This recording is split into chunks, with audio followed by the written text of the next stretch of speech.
Hey everyone, I hope all of you are doing great and are safe. Well, in this video, I'm going to cover each and every amendment related to your GST syllabus, every minute point covered in the statutory update and also the guidelines.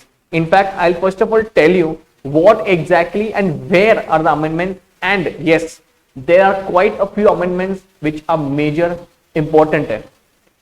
Second point is that the institute will have top priority for the amendments because there are few new amendments, new rules inserted in the GST curriculum.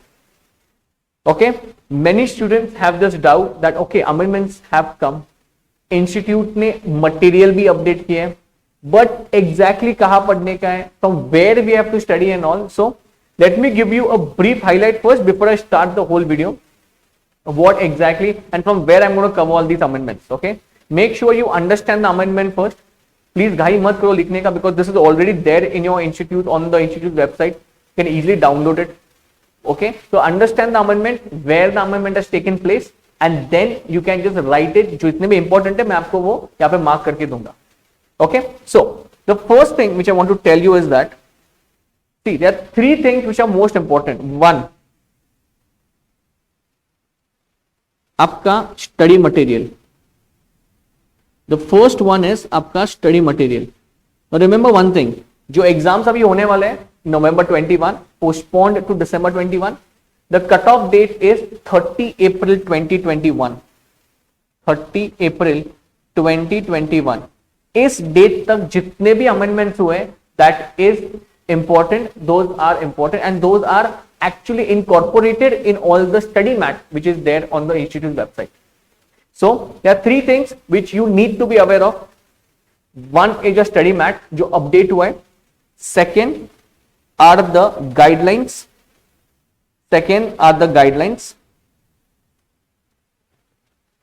Okay, now sir what exactly are the guidelines? मैं आपको वो भी दिखाऊंगा.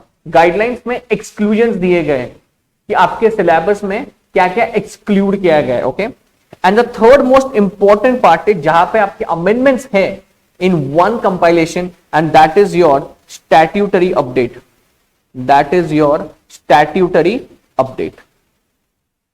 Okay, so remember one thing, this three things you have to keep in mind. Okay, the most important part is this one, the statutory update, which I am going to start that only right now. Okay, तो पहले अपन एक काम करेंगे. First will go to the guidelines, what exactly है, और फिर अपन आगे जाएंगे. ठीक है, सो रिमेंबर वन थिंग, ये आपके एक्सक्लूजन्स हैं. The most important part is जिन लोगों को आईटीसी में रूल 42 और रूल 43 में प्रॉब्लम आता था अभी वो एक्सक्लूड किया गया. Okay, you might be aware of this but official उन लोगों ने इंस्टीट्यूट ने क्या कर दिया. Remember one thing, it is not there in your syllabus right now, but यहाँ पे एक्सक्लूजन का मतलब ये कि वो फाइनल में है. Finals में the things are intact. Okay, this is only for intermediate level. Okay, so one, basically see 2-3 things. There is this one concept of ISD जो आपके सिलेबस में नहीं है, इनपुट सर्विस डिस्ट्रीब्यूटर. जितने भी प्रोविजन है ISD के वो इंटरमीडिएट लेवल पे आपको एप्लीकेबल नहीं है. तो जितने भी रूल्स, जितने भी सेक्शंस ISD को इंपैक्ट करते हैं, those are outside the box, they are not there. So one is there. Second, OIDAR, that is your online information and database access और retrieval. ये भी आपके सिलेबस में अभी नहीं. इसके जितने भी प्रोविजन है ISD के और OIDAR के, those are not there in your syllabus right now. तो जितने भी सेक्शन रहेंगे उसके, those are completely scrapped out, not there. Okay, fine. Important part. Next, determination of value of supply, rules 27 to rule 35. If you can recollect something, आपको मैं zoom in करता हूं, please look at this. Rules 27 to 35 were talking about if at all. So basically valuation का section क्या है? It is section 15. अगर मैं आपको little bit उसका revision करके दूं, 15.1 was talking about your TV, right? Transaction value उसमें दो condition थे. फिर 15.2 में उसके additions थे. 15.3 was talking about discount. ये मैप आ रहा है दिमाग में. Then we used to go to 15.4. अपन 15.4 पे क्यों जाते थे? बिकॉज 15.1 के दो कंडीशन सेटिस्फाई नहीं होते थे. कौन से वाले? Price is the sole consideration, और सामने वाला अगर रिलेटेड पार्टी है, if those are not being satisfied we should go to 15.4. Okay, now 15.4 में रूल्स थे. अगर आपको याद आया रहेगा 27, 28, 29 fair market value, open market value, those things were there. Now those are not there, ये एक्सक्लूड किया गया. This is guidelines is basically exclusion. Okay, तो this is not there. Next one more thing सबसे important ये दो वाले. Now this two are what 42 and 43 scrapped out. So you can breathe now. Capital goods का जो reversal था, जो अपन divide by 60 months करते थे, तो that is not there now. Many students used to face problem out there. अरे यार कैसे उसको याद रखने का, how to do the reversal and all that. We have done that in deep. Okay, आपने रेगुलर लेक्चर्स में हम लोग ने बहुत डीप में किया है, but okay it's of no use. Remember one thing, no use का मतलब ये नहीं है कि it is scraped out. Okay, so when you go to your finals, everything is intact over there. The knowledge which you have already gained, that is not going to go waste. Okay, so that is there. जो मैं आपको ISD का बोला, that is completely outside the scope. Okay, next thing is that TDS TCS के आपको भी ये नहीं है. If this is there at your final level, ये सब आपके final level में है, तो ये सब exclude किया गया है. Okay. One more thing which I want to tell you is that, one sec, let me just see where it is, and then we will go on to the statutory update. Okay, I want to show you over here. Okay, now this, remember, just read the last point.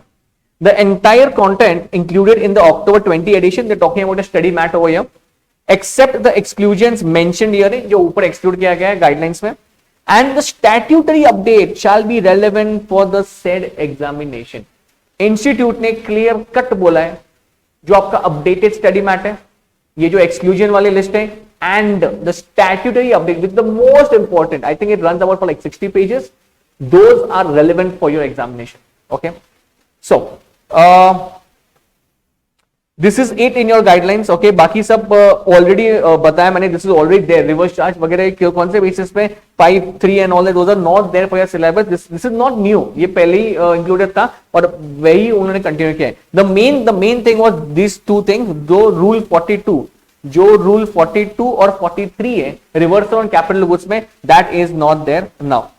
Okay, so having said this, this is the most important for your examination. Okay, and let me tell you, इतने भारी भारी amendment लेके आए ना, institute का ध्यान पूरा इस पे रहने वाला है. They will test you whether you know this or not. Okay, before I start the video, I want to tell you one thing कि where amendments हुआ है, सर क्या हुआ है वो तो बताओ. कुछ एग्जिस्टिंग है वो चेंज किया है, या कुछ नया ही लेके आए वो लोग? हाँ, दोनों चीजें. एग्जिस्टिंग भी कुछ चेंज किया है, नया भी लेके आए. Okay, the things you should watch out for, and in my personal opinion which is very very important for your examinations, and वो आएगा मतलब आएगा ही exam.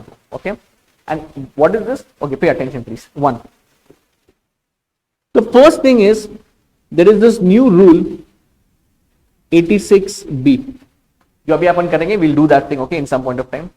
That is there. Second, e-way bill,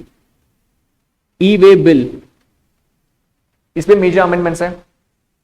third,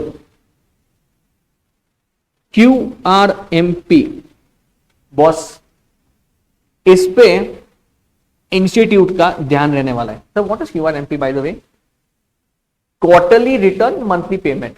Okay, so I'll take the updates, I'll take the amendments and all, but I'll explain you everything first. I'll not just go on bang on the amendments. मैं आपको explain करूंगा इसका क्या history and all that, and then we will go with the amendments and all. Okay, तो पहले आपको एक flow में आना पड़ेगा to understand all of this stuff, and then we'll go for. Okay, now see, why am I writing this here?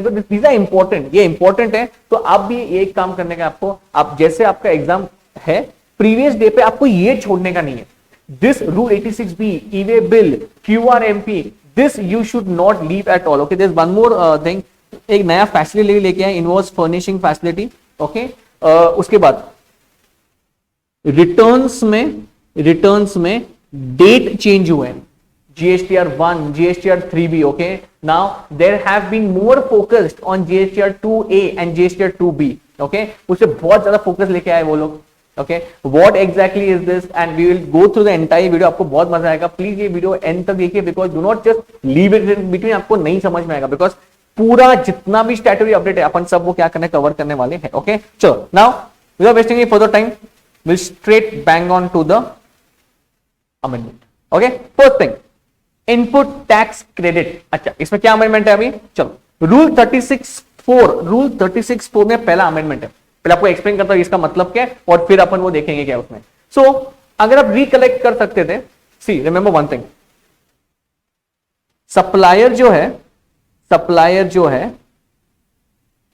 Supplier को GSTR1 file करना था, GSTR1 किसके लिए? Now this is a detailed invoice boss, ये detailed invoice है किसका? आपका output का, जो भी आपका आउटपुट है GSTR1 में जाएगा। Okay, there was one more thing known as GSTR3B। Okay, पहले ये दिमाग में डाल दो। ओके, GSTR3B किस लिए था? It was a summary, it was a short summary of everything. अभी समरी में सब कुछ आता है, आपका इनपुट आएगा, आपका आउटपुट आएगा, टैक्स पेएबल उसमें आएगा, किसमें? GSTR3B। Now one thing is there, अगर सप्लायर ने आपको इनवॉइसेस अपलोड की है GSTR1 में, तो आपको क्या मिलेगा? ITC मिलेगा। मैं रेसिपिएंट के बारे में बात कर रहा हूं। अगर सप्लायर ने इनवॉइसेस ही अपलोड नहीं किए, 10 में से 8 ही इनवॉइस अपलोड किए, तो भाई साहब रेसिपिएंट को प्रॉब्लम आने वाला है। तो उस जगह rule 36(4) was coming into picture. Rule 36(4) क्या बोलता था कि भाई साहब जितना क्रेडिट अवेलेबल है उसका आप 10% निकालो, और जितना इनवॉइसेस अपलोड किए हैं whichever is less, that is the amount which you can take as your input। मतलब आप ITC को वो ऑफसेट कर सकते हैं। 10% वाला रूल मैंने ऐसे आपको समझाया था, बट भाई साहब अभी वो 10% नहीं है, now it has come down to 5%।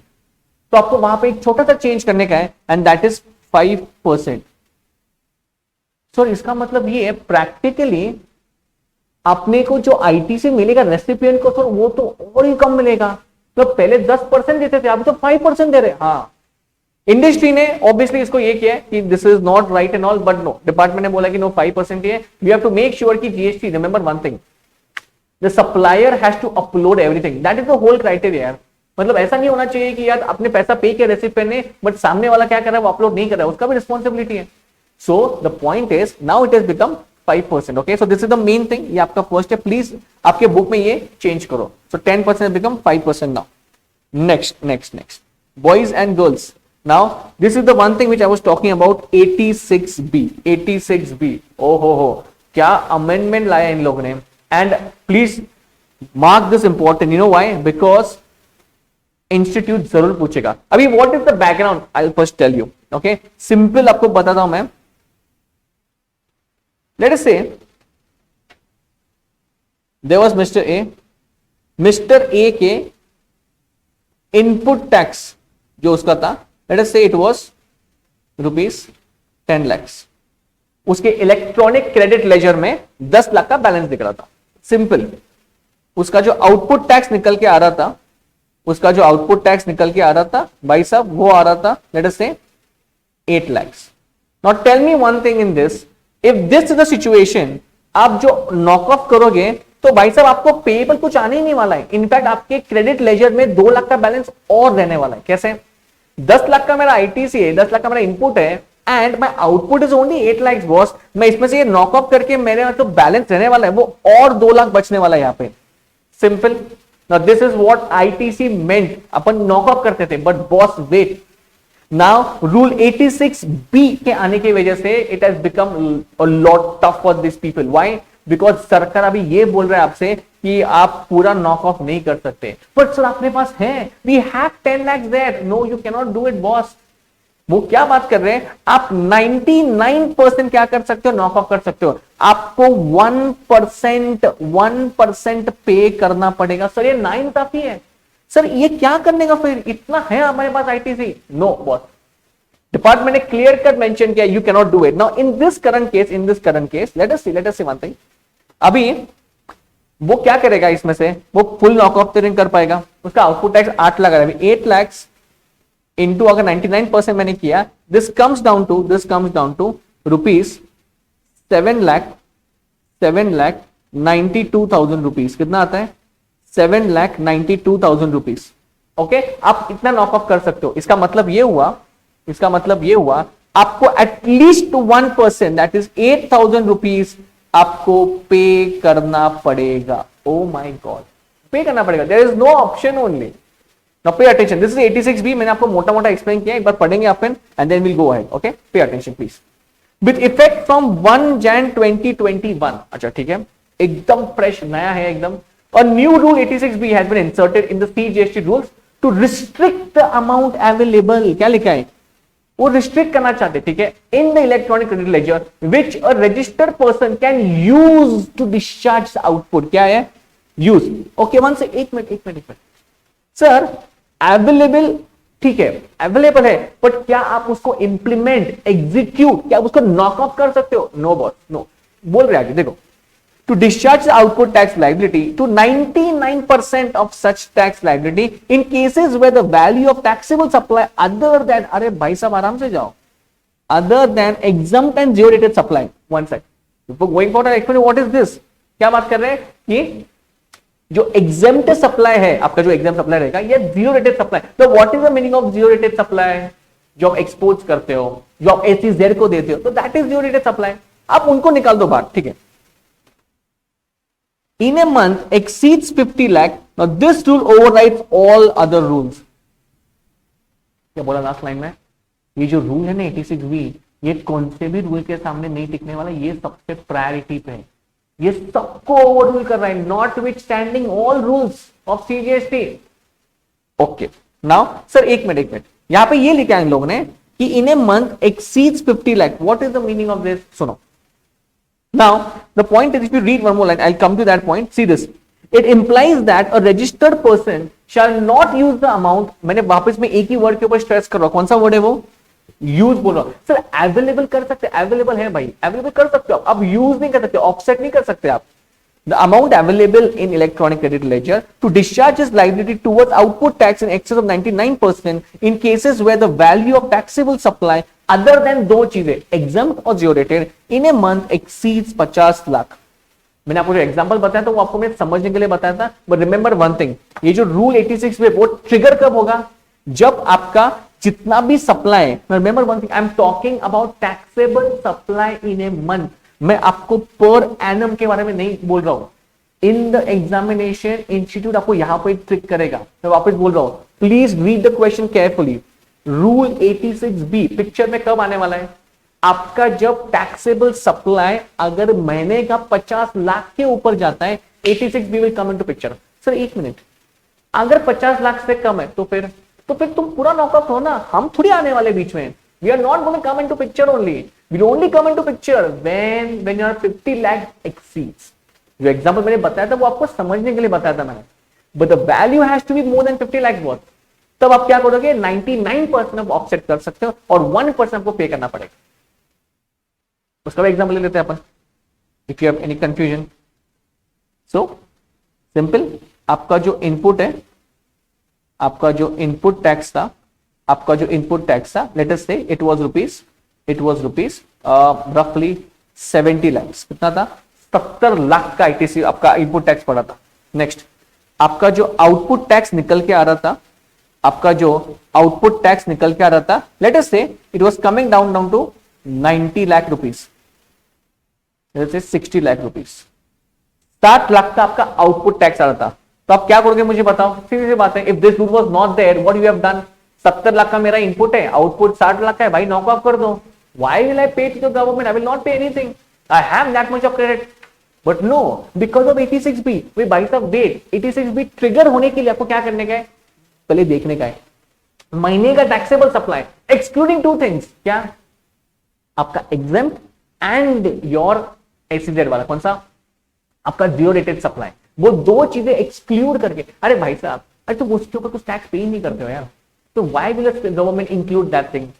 खाली सी एग्रीगेट टर्नओवर का डेफिनेशन यहाँ पे मत करो। एग्रीगेट टर्नओवर अपन सब कुछ ऐड करते हैं, यहाँ पे वो नहीं लॉजिक लगाने का। यहाँ पे ठीक है, गवर्नमेंट आपसे कुछ छीन भी रहा है पर कुछ आपको रिलैक्सेशन भी दे रहा है, कोई बात नहीं, वो दो बाहर निकलता हूं। ओके, तो इस केस में अपन क्या करने वाले? 60 लाख का अपन 99% पे करने वाले। कितना आता है मुझे बताओ? This comes down to 59,40,000। ये आप क्या करोगे? ये आप नॉक ऑफ करोगे, you will knock it off, मतलब आप ऑफसेट करोगे, सिंपल। नाउ जो बचा है आपका कितना? ₹60,000, दैट इज योर 1%। ये आपको क्या करना पड़ेगा? ये आपको पे करना पड़ेगा, विषय एंड। 86 भी फिगर होगा एंड यू हैव टू पे this much. I hope I am clear now. Okay, मैंने आपको एग्जांपल भी दिया, यहां पे भी एग्जांपल है, अपन वो भी पढ़ेंगे। The total value of interstate supply of Raman and sons for the month of Feb 21 is rupees 100 lakh. Okay, the said supply is taxable rupee 18 lakh. तो बेसिकली 100 पे 18 लाख आ गया IGST था। तो total output of tax liability और Raman and sons 18 lakh. ठीक है, the amount available is 20। भाई सबको क्या हो गया, 18 लाख का उसका आउटपुट आ रहा था, उसका आईजीएसटी कितना अवेलेबल है, क्रेडिट लेजर पे उसका 20 लाख अवेलेबल है। ओके बॉस, तो अगर 86 भी नहीं रहता क्या होता मुझे बताओ, कुछ भी नहीं, नथिंग, सिंपल नॉकअप था। और 20 मेरे क्रेडिट में है, आउटपुट 18 है, नॉकअप कर दो, 2 लाख और बचेगा। पर भाई साहब वेट, प्रॉब्लम क्या हो गया अभी, 18 भी आ गया। In terms of restriction imposed by rule 86B, Raman and sons can discharge 99% of the output tax liability, that is 17,82,000, और उसको 18,000 जो है यहाँ पे, दिस 18,000 रुपीज उसको क्या करने का है, उसको पे करना पड़ेगा। ठीक है, इज दिस कूल? इंपॉर्टेंट है, please mark this. Okay, next.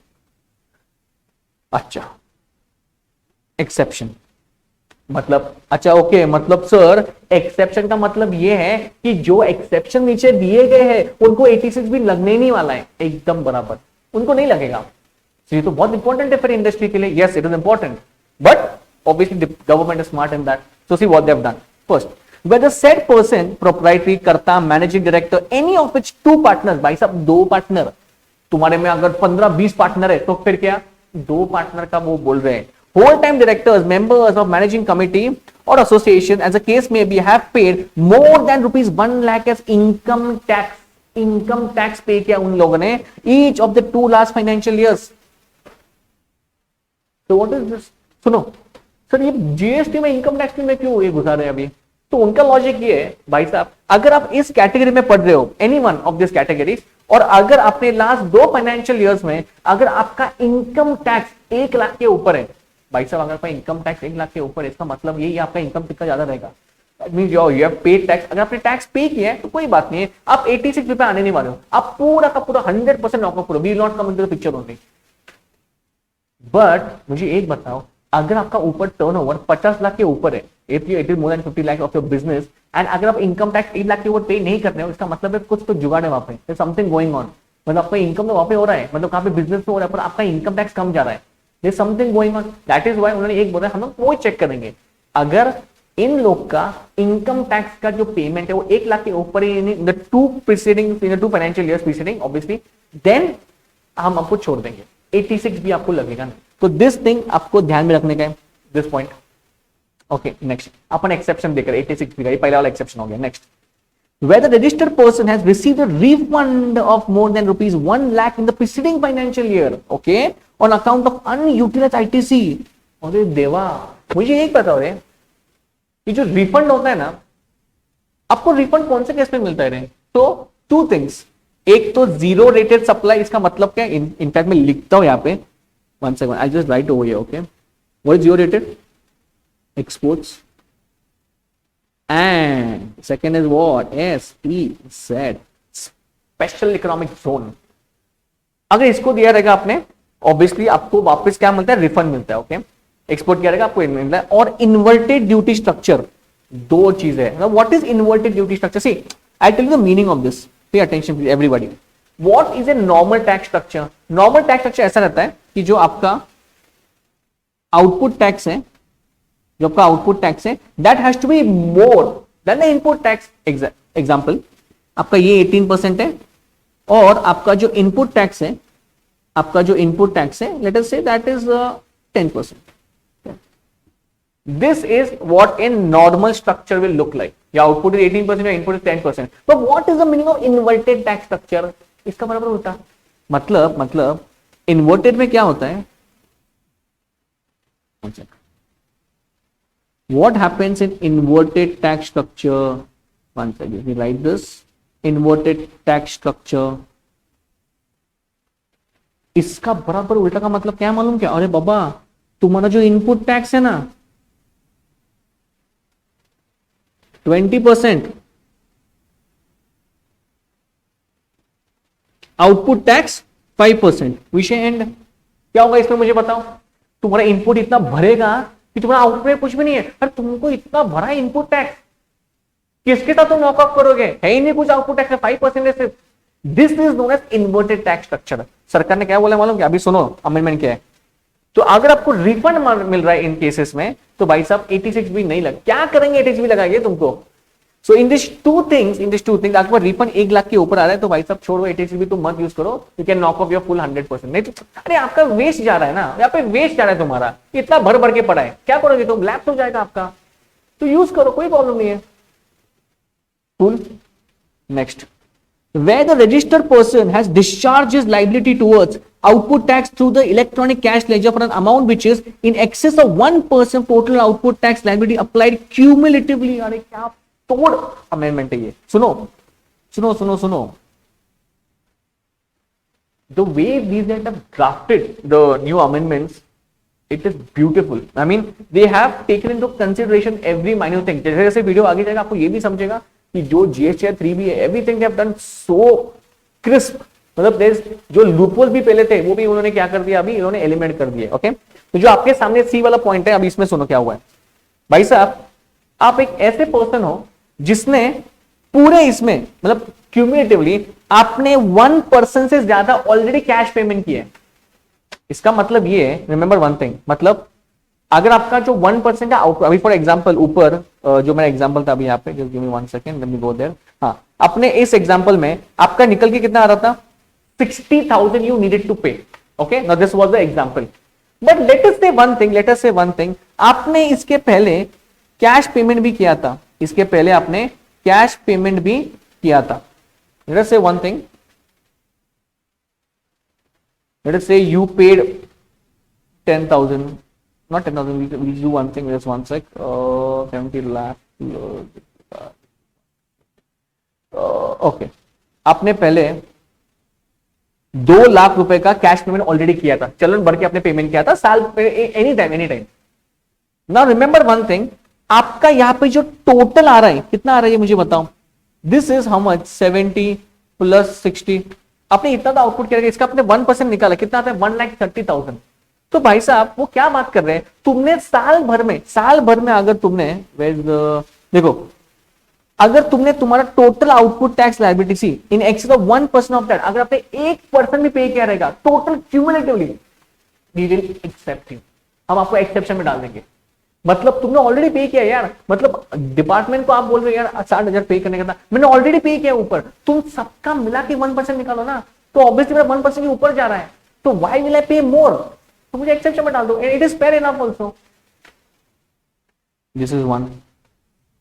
Next, now this is simple, there is a registered person is government department, PSU, local authority and statutory body. Okay, तो अब इसमें डाल सकते हो, शॉर्ट फॉर्म बना सकते हो आप, कौन सा, LPGS। Okay, LPG subsidiary based, that is short form, LPG subsidiary. What is L stands for local authority, P stands for public sector, G stands for government, and S stands for statutory body. LPG subsidiary. Okay, what is these are the persons which are completely in the exception. Exception में इसमें ATC भी लगेगा नहीं।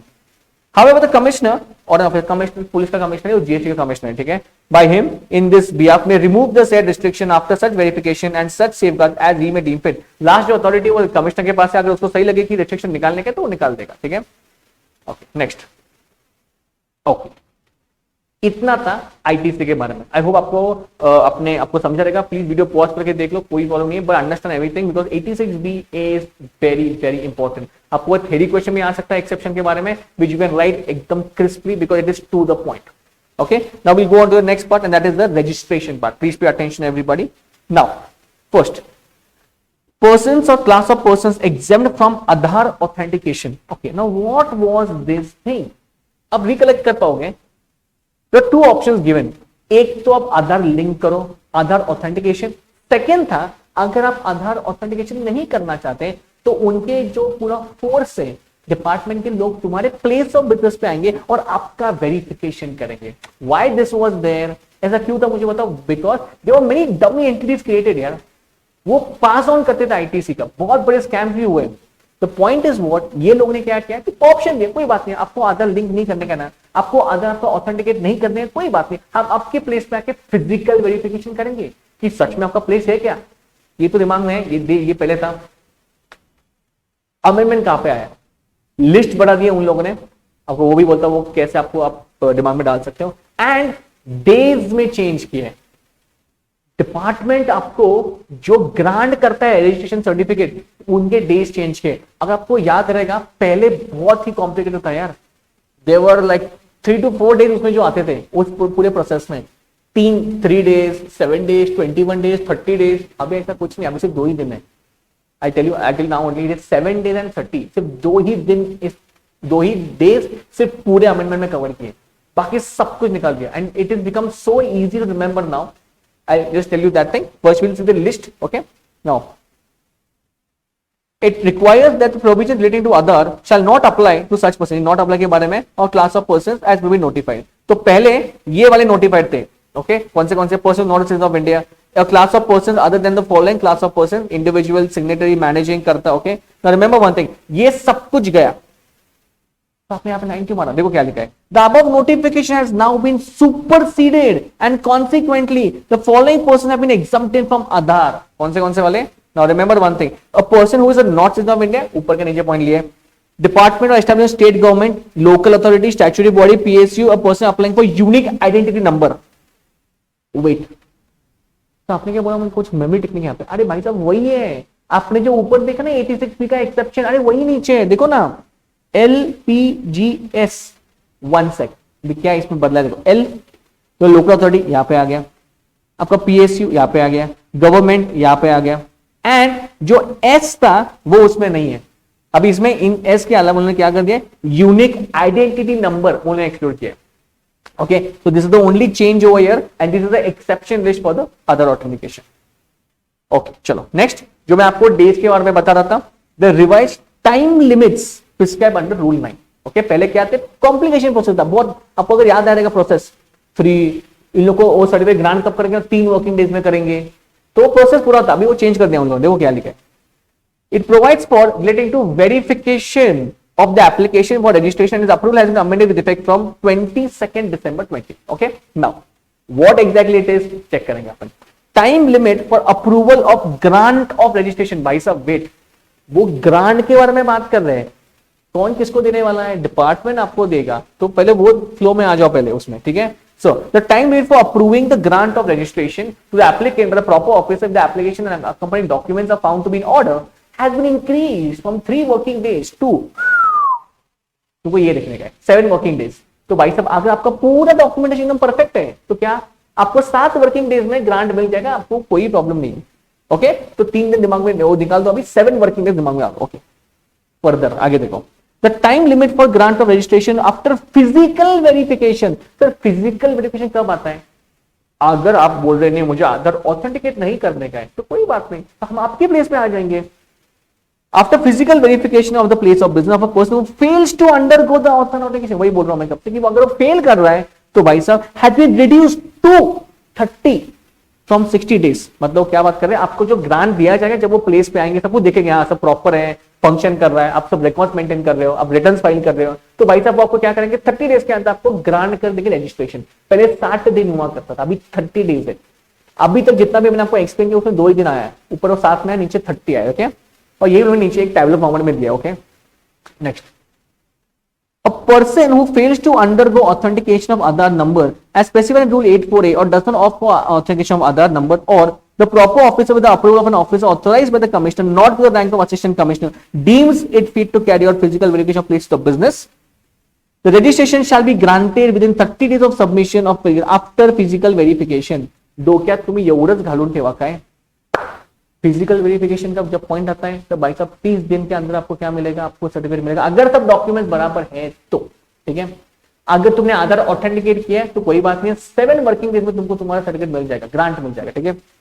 It is cool. Next, time limit for issuance of notice where application is found to be deficient. अरे बाप रे, तुमने जो अप्लाई किया था, जो सबमिट किया था भाई साहब वो ही डिफिशिएंट था, उसमें कुछ कम ज्यादा था यार, जो मांगी तेरे को वही नहीं थे उसमें, तो आपको एक नोटिस इशू किया जाएगा, उसके जो डेज थे वो भी अभी क्या कर दिया उन लोगों ने, तो see first it was 3 only, now it has become to 7। See the time limit for issuance of notice in prescribed form in case where the application is found to be deficient. अच्छा ठीक है, either in terms of any information or document required to be furnished or whether the proper officer required any clarification has been increased to 7 working days from 3 working days on date of submission. तो इसलिए क्या बात कर रहे हो, जब issue करोगे notice तो वो पहले अभी 3 हुआ करता था, अभी वो क्या हो गया 7 हो गया. If you remember one thing, there is nothing. 3 को 7 कर दिया, 21 को 30 कर दिया. That is the only amendment which have taken place. अगर मैंने आपको ओवरव्यू दिया तो ठीक. देखो, further, the time limit for issuance of said notice to a person who fails to undergo other authentication or does not opt for other authentication has been increased to 30 days from कहां से 21 days from the application submission date. तो यहां पे भी जो issue करेंगे वो notice वो कितने दिन में करेंगे, 30 डेज में करेंगे. ओके, चलो.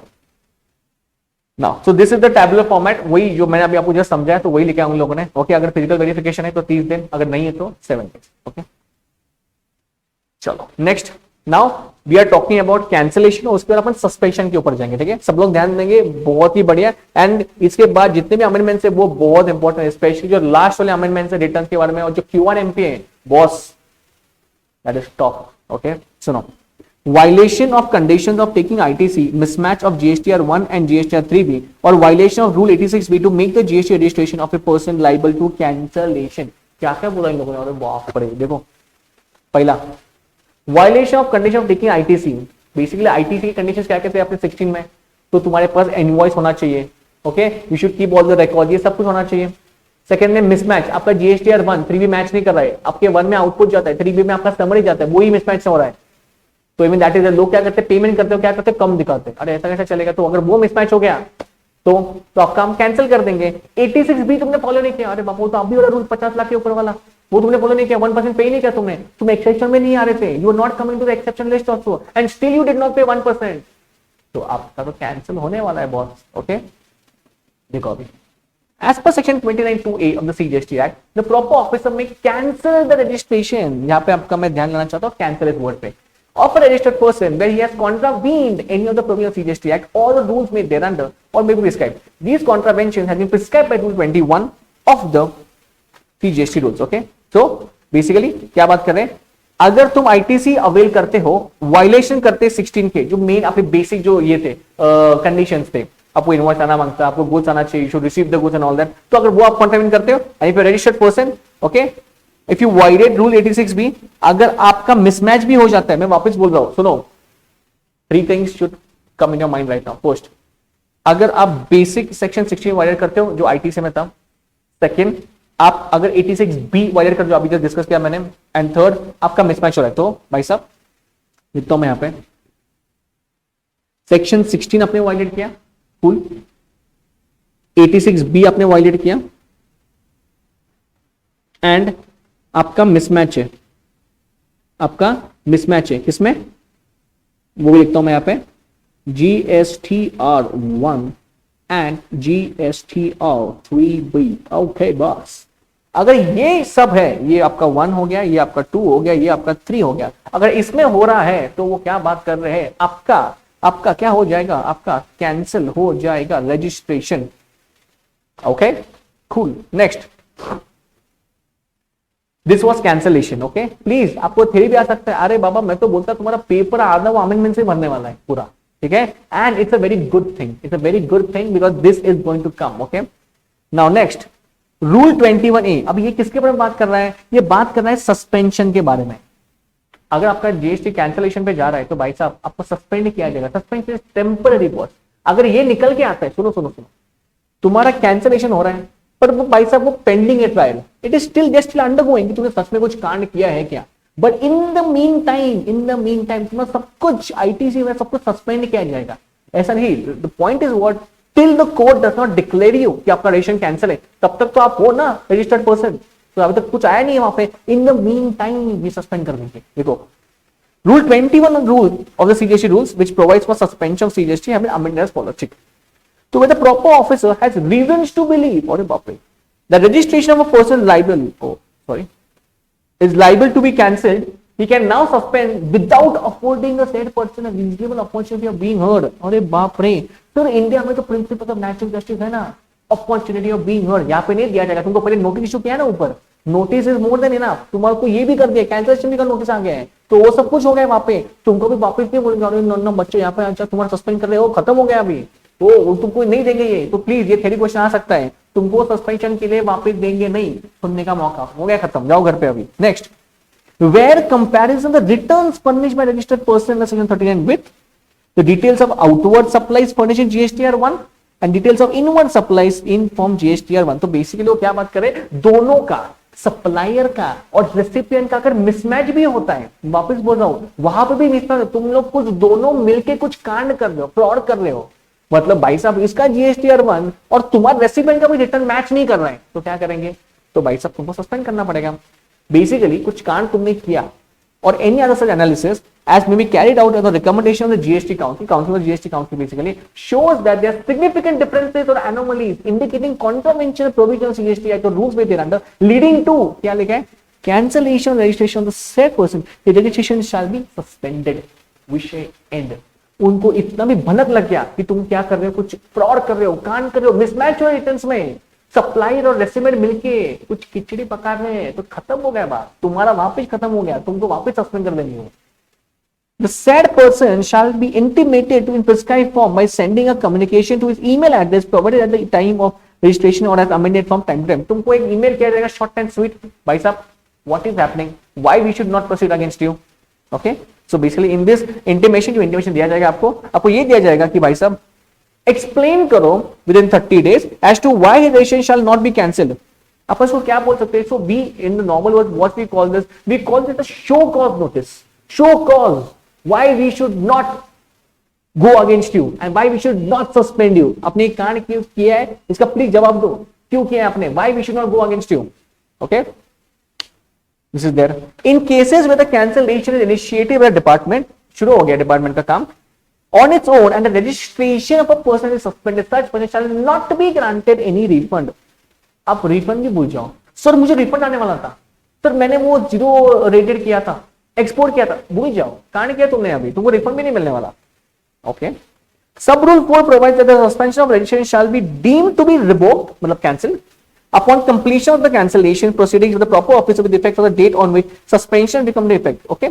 तो क्या बात करें, ओके, अगर जो कैंसिलेशन का आपका चालू है ना वहां पे, अगर वो क्लीन आ जाता है, तुमने कुछ भी नहीं किया, ओके, तो डिपार्टमेंट वाज रॉन्ग, तो कोई बात नहीं, हम सस्पेंशन भी रिवोक कर देंगे। सस्पेंशन क्यों लिंक्ड है, क्योंकि कैंसिलेशन का चालू है आपको ऊपर, तो अगर वो क्लीन आ गया तो ये भी रिवोक कर देंगे अपन, ओके? चलो now okay, the next part भारी है ये, बिकॉज वो ई वे बिल है उसमें, okay? So that is the only thing where amendment has come and it is a major amendment because उसमें figures change हुए, okay? So e-way bill, first of all understand what was that e-way bill, okay? E-way bill was physical movement. अगर physical movement कर रहे हो तो आपको e-way bill file करना compulsory था। अभी एक minute, compulsory in what sense? तो आप पे क्या था, अमाउंट था, अमाउंट क्या था आपको मालूम है क्या, 500 करोड़, पहले 500 करोड़ था, ओके? अच्छा वन सेक 500 करोड़, अभी क्या हो गया, अच्छा अपने क्या करेंगे, हाँ जबरदस्त, अरे एक ही टेबल में सबको समझ में आएगा आपको, देखो क्या है, हाँ डेट इंपॉर्टेंट है, सुनो अभी क्या लिखा है यहाँ पे, e-invoicing is mandatory for every taxpayer whose aggregate turnover in any of the financial year from 17 exceeds, अच्छा वन से आराम से, क्या लिखा है पहला 500 करोड़, में क्या लिखा है 1 अक्टूबर 20, ठीक है, मैंडेटरी विद इफेक्ट फ्रॉम, अभी देखो एक मिनट, 100 करोड़ 1 जैन 21 से कम कर दिया, और अभी कितना किया है 50 करोड़, अच्छा एक मिनट सर, अगर जिसका एग्रीगेट टर्नओवर, मतलब क्या है, what the meaning of aggregate turnover, aggregate turnover का मतलब क्या है, सो एग्रीगेट टर्नओवर का मतलब ये होता है कि उसमें सब कुछ है, in there everything is there, so for example your intra supply, your inter supply, your exam supply, your export, everything will come into this. Now see what they have done over here, अभी वो 50 करोड़ किया, it is 50 crore now, so from 1 April 21 any aggregate turnover जिसका 50 करोड़ के ऊपर जा रहा है, भाई साहब उसको ई इनवॉइसिंग मैंडेटरी हो गया। तो पहले वो 500 शुरू करता, 500 और 50, why am I telling you this, because the dates are very important है। डेट्स क्यों इंपॉर्टेंट है, बिकॉज़ सी 1 अक्टूबर 20 का अगर कुछ क्वेश्चन आता है तो आपको 500 को लिखने का वहां पे, मतलब वो आपको थिंक करने का, 1 जैन 21 को it is 100 and 1/4/21 which is the most probability of coming and that is 50 crores. So right now आपके डेट्स कितने हैं, इट इज 1/4/21 आपका कितना है 50 करोड़ है। सो ई इनवॉइसिंग, दिमाग से अभी फिगर एक डाल दो, वहां पे 50 वर्ड डाल दो, ठीक है। तो this is important, this is important. अच्छा okay, next, validity of period of e way bill और consolidated e way bill reduced. आपको मालूम है ना, मल्टी मोडल ट्रांसपोर्ट, वो सिंगल ट्रांसपोर्ट, उसको पहले डेज थे, पहले कितना था, 100 किलोमीटर का एक दिन हुआ करता था, चेंज कर दिया, कोई उसमें ज्यादा नहीं है, वो क्या कर दिया अप टू 200 किलोमीटर। अगर आपको स्टडी मैट में आपको देखा था, ये नीचे था सब कुछ, ओके। तो अभी 200 किलोमीटर का एक दिन हो गया, okay. And for every 100 kilometre it is now, sorry for 100 का जो पहले था, अगर एक दिन का था, तो it is for every part of that, so now it has become 1 day, okay. So up to 100 का था, वो 200 किलोमीटर कर दिया, तो 200 के लिए अभी एक दिन है, और पार्ट अगर रहा फॉर एवरी 200 किलोमीटर और पार्ट देयर ऑफ, उसके लिए एक दिन है, ठीक है। सो यहाँ पे एक एग्जांपल है, you just read it out. A registered person has to transport goods from its warehouse to its depot located at a place of distance of 500 km. अभी 500 किलोमीटर मुझे बताओ। In this case, if the e-way bill has generated for before 1 Jan 21, it would have been valid for 5 days. सीधी सी बात है, पहले का बात करें बिफोर अमेंडमेंट के बारे में। पर अभी मुझे बताओ ये 500 क्या होने वाला है, बिकॉज सी 500 के अमेंडमेंट के पहले क्या था, इट वाज 100, तो कितना हुआ, 5 डेज हो गया। सो वो कितने दिन के लिए वैलिड था, 5 दिन के लिए। अभी कितने दिन के लिए वैलिड है भाई साहब, 1 सेक। सो 200 का एक दिन हो गया, 200 का एक दिन हो गया, और 100 का कितना हो गया, 1, कितना हो गया, answer is how much, 3 days तक वैलिड है। विषय एंड, क्या झाले बघा खाली, it only valid for 3 days, okay. Next, blocking of e-way bill generation facility extended to a person whose registration has been suspended, okay। तो भाई साहब अगर आपका ऊपर सस्पेंड हो गया है, क्या हम आपको ई-वे जनरेशन का फैसिलिटी देंगे क्या, कैसा देंगे रे? तुमने ऊपर स्कैन करके बैठा है और तुम यहाँ पे गुड्स मूव कर रहे हो ई-वे बिल भर के, तो लॉजिक ही नहीं है यार, वो ब्लॉक कर देंगे सीधा, they will block it, okay. Now इसमें ये तो पहले से था यार, पर इसमें अमेंडमेंट क्या है वो देखो। अभी ये जो अमेंडमेंट है वो आपके रिटर्न के सॉरी आपके रिटर्न के डेट से मैच है। एग्जांपल सुनो, clause B of rule 138E blocks the e-way bill to generation facility of a person paying tax under regular scheme, regular not composition, if he has not furnished your returns for a consecutive period of 2 months। अच्छा, अभी ये जो 2 महीना है वो किससे replace किया हम लोगों ने, 2 टैक्स पीरियड से रिप्लेस किया। देखो क्या बात कर रहे हो, अगर आपने रिटर्न्स फर्निश नहीं किया है 2 महीनों के लिए, तो आपको ब्लॉक किया जाएगा। अभी wait 1 second, sir tax period का क्या मतलब है, ये 2 महीना रिप्लेस करते वो टैक्स पीरियड से, what is the major difference over here, क्यों इतना अमेंडमेंट लेके आए वो लोग? अरे बाबा, अपन अभी आगे जाके ये पढ़ने वाले हैं कि जो आपका जीएसटी 3 भी था ना, वो पहले मंथली जाता था, अभी वो क्वार्टरली का ऑप्शन हो गया, जो मैं क्यूआरएमपी के बारे में बात कर रहा हूं। So it is quarterly now. So for example, if that is quarterly, तो आपका रिटर्न भी क्वार्टरली जाएगा ना भाई। तो 2 महीने कैसे पढ़ेंगे आप, इसलिए उन्होंने क्या सब्स्टिट्यूट कर दिया, 2 टैक्स पीरियड सब्स्टिट्यूट कर दिया। तो what is 2 tax period, that is 2 quarters, okay. अगर आप 2 क्वार्टर्स की रिटर्न फाइल नहीं करते हो, आपका ई-वे जनरेशन का facility block, it will be completely block. So that's the only reason why they have substituted 2 months with 2 tax period. Why? Because जो returns के डेट्स थे, जो क्यूआरएमपी पे अपन सीखेंगे, वो चेंज हो गए, तो वहां पे क्वार्टरली आ गए। यहाँ पे पहले मंथ्स था, तो कुछ नहीं, मंथ निकाल के उन्होंने क्या कर दिया, 2 टैक्स पीरियड कर दिए, ठीक है। 2 टैक्स पीरियड का मतलब ही क्या था, इनडायरेक्टली वो क्वार्टरली के बारे में बात कर रहे हैं। Okay, now clarification respect of applicability of dynamic quick response code. Oh my God, upon short में क्यूआर कोड बोलेंगे, ओके। अमेंडमेंट अच्छा है, सुनो। All the B2C invoices, that is business to business or business to customer, unregistered basically, okay, whose aggregate turnover in any preceding financial year from 70 onwards exceeds 500 crores are mandatorily required to have a dynamic QR code from December 120। तुमको compulsory क्या करना पड़ेगा, जिसका 500 करोड़ के ऊपर turnover चल रहा है, तुमको जो पेमेंट बेसिस से जो दिखाना पड़ेगा, वो आपको QR कोड के माध्यम से ही करना पड़ेगा। So what exactly is this, मतलब क्या है QR कोड हो गया, देखो सुनो। क्यूआर कोड से क्या होता है, the moment you reflect the QR code in your tax invoice, सामने वाले को जब वो स्कैन करेगा, उसको इमीडिएटली पेमेंट का ऑप्शन, पेमेंट का मतलब क्या, उसको ऑटोमेटिकली वहां पे पेमेंट आता है, मतलब the figure. For example if it is 1000 rupees, जो आपका भी इनवॉइसिंग हो गया, तो सामने वाले को जब वो स्कैन करेगा ना, उसको 1000 देख लेगा, वो पंच नहीं कर सकता कुछ, वो 1000 नहीं आएगा उसके सामने, वो कुछ पंच करके डाल नहीं सकता वहां पे, तो आपको वो दिखाना पड़ेगा तुम्हारे बिल पे, अगर आपका 500 करोड़ के ऊपर जा रहा है तो, okay. Resultant has been notified that the notified ठीक है, नोटिफिकेशन का नंबर है वो, that no invoice issued by a registered person except the class of person discussed below whose aggregate turnover in a financial year exceeds 500 with respect of B2C supplies, supply of goods or services or both to an unregistered person shall have dynamic QR code. 500 के बाद आपको QR code करना पड़ेगा. Okay, now non applicability of the QR code. अच्छा ठीक है, तो इसमें भी एक्सेप्शन है क्या? मतलब इन लोग को क्या किया गया? इन लोग को बाबा तुम लोग को नहीं किया तो भी चलेगा. कौन कौन है इसमें? एक बार गो थ्रू करो. सो इंश्योरर, बैंकिंग और NBFC, GTA, supplier of passenger transport service, person supplying services by way of admission to exhibition of cinematographic screens and multiplex screens, and supplier of OIDAR. इन लोग के लिए क्यूआर कोड मैंडेटरी किया गया नहीं है. Okay, no QR code in case of export. Export के case में भी आज उन्होंने क्यूआर कोड क्या कर दिया? एग्जाम कर दिए. Parameters details are required to be captured in the dynamic. उसमें क्या कैप्चर किया जाएगा? थ्योरी में हम पूछ सकते हैं, कुछ एक बार गो थ्रू करो. ओके, ज्यादा कोई मेजर नहीं है इसमें. तो बेसिकली उसमें क्या क्या रहेगा? Supplier GSTN number, supplier UPI ID, अपन यूपीआई आईडी करते हैं नॉर्मल पेमेंट में, वो भी चाहिए, रिफ्लेक्ट होना चाहिए उसमें. Page bank account number actually तो रहेगा obviously. Invoice number, invoice date, tax invoice value and GST amount along with the breakup. तो that is the compulsory only. Okay, so when this is there it should be such that it can be scan to make a digital payment. जब scan करेंगे तो digital payment के लिए वो gateway खोल जाएगा. Okay, next, compliance with the dynamic QR code requirements in certain cases. अच्छा, okay, ठीक है. Now see one thing, if the supplier has issued invoice having dynamic QR code, I'll just zoom in for you. Okay, dynamic QR code or payment, the said invoice shall be deemed to have complied with dynamic QR code requirement. अच्छा, एक minute, वो क्या बात कर रहे हैं कि ऐसे कुछ सर्कमस्टेंसेस होते हैं, कभी कभी ऐसा हो जाता है यार, सामने वाला बोलता है मुझे क्यूआर कोड से करने का ही नहीं है, मुझे कैश नहीं करने का है, तो तब तुम उसको ये बताओगे नहीं नहीं नहीं बाबा वो सरकार ने बोला है तुमको वहां से पे करना पड़ेगा. नहीं यार. So see, the point is whenever you go outside, when you go to a restaurant joint also, when you go for eating something, so if they are showing the QR code, कभी कभी आप क्या बोलते हो कि नहीं बाबा मैं cash में पे करेगा.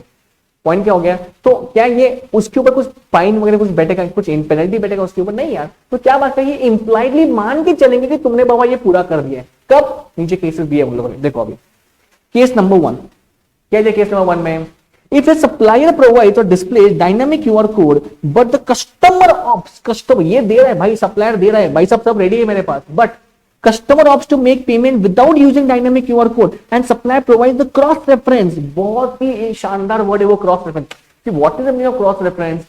If I am a supplier, I am ready with my QR code यार, बट सामने वाला पे नहीं कर रहा है, सामने क्या बोल रहा है मैं पे दूसरे मोड से पे करेगा, तो कोई बात नहीं है. तो डिपार्टमेंट क्या बोल रहा है, भाई साहब तुम सिर्फ क्या करो, हमको लिंक करके दो, क्रॉस रेफरेंस दो, कैसा पेमेंट किया है, क्या डिटेल्स है उसके, वो दे दो. It is more than enough कि तुमने इस रूल को कंप्लाई किया है. Of such payment made without use of dynamic QR code on the invoice. Okay, now तो बेसिकली उसमें बहुत सारे मोड्स अवेलेबल है. तो basically UPI, credit, debit card, online banking, इन सबसे अपन पे कर सकते हैं, कैश से पे कर सकते हैं. तो भाई साहब अपन इसमें भी कर दिया स्पेसिफिक ने, तो उसे उसका क्रॉस रेफरेंस दे दो, मतलब बेसिकली डिटेल्स दे दो. Next, case 2, if the supplier makes available to a customers an electronic mode of payment where though dynamic QR code is not displayed but the details of merchant as well as transactions are displayed or captured otherwise. अगर QR code नहीं दे पा रहे, but it is electronic thing. देखो, in such cases the cross reference of the payment made using such electronic modes of payment is made on the invoice. The invoice shall be deemed to be compliant with the requirement of dynamic QR code. तो basically अगर आपने ऐसा कुछ भी दिखाया जहां पे ये प्रूव हो रहा है कि आप इलेक्ट्रॉनिक माध्यम से कलेक्ट कर रहे हो, there is a trail log. Log का मतलब क्या होता है? ट्रेल, मतलब ये समझ में आ रहा है कि पेमेंट कहां से आ रहा है, और ये भी आपने दिखाया department, it is more than enough. We will impliedly assume that it is all done. Case 3, in case of prepaid invoice, that is where payment has been made before issuance of the invoice. ये important है. देखो, if cross reference of the payment received either through electronic mode or through cash or combination of the invoice, the invoice would be deemed to have complied with the requirement dynamic QR code. In cases other than prepaid supply, that is where payment is made after issuance of invoice. Payment बाद में आए. देखो, payment is made after the issuance of invoice. The supplier shall provide dynamic QR code on the invoice. Invoice जा रहा है, उसके बाद payment आ रहा है, तो भाई साहब इनवॉइस पर रिफ्लेक्ट होना चाहिए कि आपका डायनामिक क्यूआर कोड दिखना चाहिए वहां पे. ठीक है. Now next they talking about electronic commerce operator, मतलब Swiggy, Zomato etcetera. Once the e-commerce operator or the online application has complied with the dynamic QR code requirements, whether the suppliers using such e-commerce portal or application will be still be required to comply with the requirement of a dynamic QR code. Industry को बहुत बड़ा question था यार. There are so many suppliers out there जो ECO के माध्यम से काम करते हैं, तो क्या दोनों को भी ये करना पड़ेगा? क्या बात की हम लोगों ने? In case the supplier is making supply through the e-commerce portal or application, the said supplier gives cross references of the payment. सीधी सी बात है यार. तो see, like we do the same thing. अगर आप कुछ फ्लिपकार्ट से ऑर्डर करते हो, आप फ्लिपकार्ट के माध्यम से पे कर दोगे ना, तो जो सप्लायर है, जो वो प्रोवाइड कर रहा है, आप थोड़ी उससे पेमेंट करते हो. नहीं, बट रिमेंबर वन थिंग, जब बॉक्स रहता है उसके क्यूआर कोड रहता है, हमने ऑब्जर्व किया रहेगा. तो क्या बात करें, कोई बात नहीं, अगर आपने वो क्रॉस रेफरेंस भी दे दिया ना हमें कि पेमेंट कहां से आया, कैसे आया, it will more than enough कि आपने ये क्लॉज को क्या किया, फुलफिल किया है. And now come down to the most important part, QRMP, quarterly return monthly payment. Okay, अभी ये शुरू करने से पहले, पे अटेंशन प्लीज, ये शुरू करने से पहले मैं आपको क्या करूंगा, I will show you some important dates. Because क्या हुआ है, QRMP में जो ये नया स्कीम, ये कंप्लीट न्यू है. There is no substitution, there is nothing, it is completely new, एकदम नया है, वो एकदम न्यू है. ओके, तो before starting this I will show you some dates first. If you come down, if you have this printed copy, it is much better. I think, I mean, I am urging you कि please इसका एक print निकालो. जो भी compilation है, जो भी अपना स्टैट्यूट अपडेट है, जो आपके सामने रहेगा, आपको एग्जाम के प्रीवियस डे में मदद करेगा. मतलब टिक मार्क मारने के जो आपने किए हैं, एंड ये आपको पढ़ने जाने का है. Okay, come on your last page. Okay,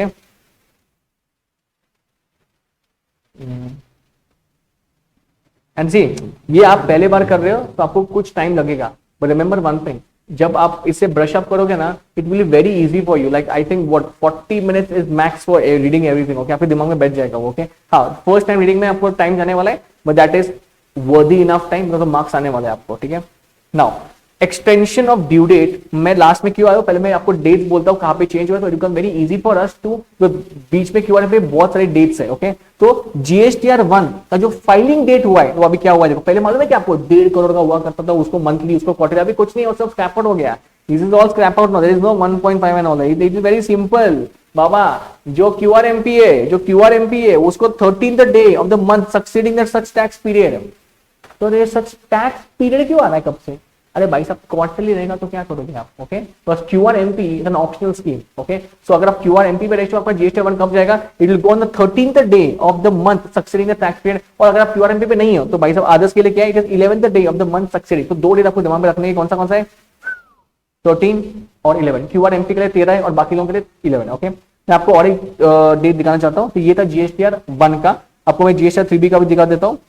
So come down to where it is. हाँ, यहाँ पे. So it's on page 30.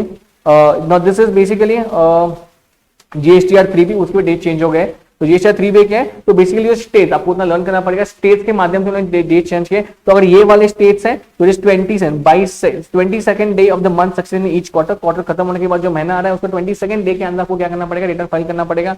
And in these states it is 24th day of the month succeeding in each quarter. So दो date आपको दिमाग में रखने के, and that is 22 and 24. तो वापस बोल रहा हूँ, GSTR3B में स्टेट वाइज डिवाइड किया उन लोगों ने, तो स्टेट वाइज आपको ध्यान रखना पड़ेगा, दो डेट से 22 और 24. ओके, ऑन दिस नोट अपन क्या करेंगे, अभी ना अपन जाएंगे रिटर्न्स के ऊपर. ओके, बेसिकली ये आपका लास्ट है, this is the last of the compilation and which is very much important. Okay, and very interesting also, बहुत इंटरेस्टिंग है, and it's a wonderful step यार, वंडरफुल स्टेप. अरे पहले क्या होता था मुझे बताओ, एक मिनट.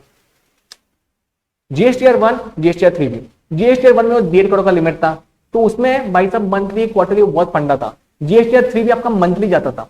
अभी क्या क्या उन लोगों ने, उन्होंने क्या लिखा वहां पे, क्वार्टरली रिटर्न. इसका मतलब क्या है भाई साहब, अभी GSTR3B भी क्वार्टरली जाएगा, बट आपको मंथली पेमेंट करना पड़ेगा. अभी इस मंथली पेमेंट के ऊपर भी लॉजिक है, मतलब आपको डिपॉजिट करना पड़ेगा. देखो सीधी सी बात है यार, जब आप GSTR3B पे करते, जब आप GSTR3B फाइल करते हो तब क्या होता है मुझे बताओ, तब आपका पेमेंट जाता है, आप तभी पेमेंट करते हो.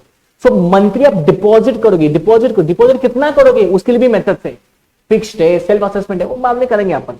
The point is understand the logic, beautiful logic यार. बिकॉज सी GST अभी पहले देखो तो बर्डन यार इन द इंडस्ट्री. अरे भाई साहब क्वार्टरली फाइल करो, मंथली फाइल करो, क्या शुरू है, क्या कर दिया भाई साहब, ये ले लो क्वार्टरली, तुम जाके क्वार्टरली फाइल करो, हमको कुछ भी प्रॉब्लम नहीं है. ठीक है, नाउ चलो will do it. QRP scheme is an optional scheme. पहला दिमाग में ये डाल दो, कंपल्सरी ऑप्शनल है ये. ठीक है, ये इंपॉर्टेंट है. ठीक है, तुमको अगर मंथली करने का है, we are more than happy, please do it. Okay, introduce for the small tax payer. ये किसको लेके आए रे, अरे बाबा महीने का 12 महीने का अपन जीएसटी 3B फाइल उतना ही काम है क्या हमको, हम वही फाइल करेंगे GST 3B। Small tax pair है तो उनके लिए लेके अभी स्मॉल टैक्स पेयर का डेफिनेशन क्या है, having aggregate annual turnover PAN based up to ₹5 crore in the current and preceding financial year to furnish. मतलब भाई साहब स्मॉल टैक्स पेयर का मतलब क्या है, भाई साहब जिसका अभी का और पिछला टर्नओवर मिला के कितना आ रहा है, 5 करोड़ से कम आ रहा है, उसके ऊपर नहीं है, उसको तुम नॉर्मल में जाओ मंथली फाइल करो। उनके लिए ये किनके लिए, 5 करोड़ तक वालों के लिए, ठीक है। वो क्या करेंगे, to furnish the GSTR 1 and form GSTR 3B on a quarterly basis while paying the tax on a monthly basis. जैसा नाम है वैसा उसका क्या डिस्क्रिप्शन है। Now this will significantly reduce the compliance. मैं वही बात कर रहा हूं, पहले आपको क्या करना पड़ता था आपको 12 फाइल करने पड़ते थे, अभी कितना फाइल करोगे आप, अरे 4 ही फाइल करोगे ना, 4 तो क्वार्टर है। Okay now opting of QRP scheme is a GSTN wise. अरे बाप पॉइंट है, बाप बाबा एकदम तोड़ पॉइंट है। देखो